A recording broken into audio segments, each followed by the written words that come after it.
ان مزدوروں کو اگر ہم ایک گلاس وہ پانی پلائیں گے، ایک بوتل جو پانی کا پھڑا ہوا ہے وہ اگر ہم وہاں جا کر پلائیں گے، ان کی دل سے دعا نکلے گی۔ آج میرے بچے کو اگر وہ سخت گرمی میں ہے اور کوئی شخص اس کو ٹھنڈا پانی پلائے، میں کتنا خوش ہوں گا۔ اسی طرح خاص کر وہ لوگ جو سخت مزدوری کر رہے، سخت گرمی میں وہ کام کر رہے، وہ مزدور کار لوگ، یا وہ رش میں کڑے ہونے والے لوگ، یا وہ گرمی میں سفر کرنے والے لوگ، ان لوگوں کا خیال بہت زیادہ ضروری ہے۔ دیکھو، اگر اپنے گھر سے 2 بوتل پانی میں لے جاتا ہوں تو مجھے کوئی فرق نہیں پڑتا،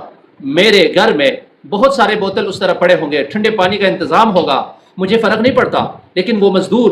جو بہت شدت میں ہے، وہ پیاس میں ہے، وہ مجبوری میں ہے، اگر یہ ایک گلاس پانی، یہ ایک بوتل پانی وہ پیے گا، یقین جانے اس کے دل سے دعا نکلے گی اور وہ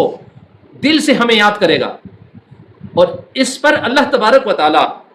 اتنا خوش ہوتا ہے۔ قیامت والے دن حشر کے میدان میں اللہ تبارک و تعالی، حدیث قدسی ہے، اللہ تبارک و تعالی انسان سے کہے گا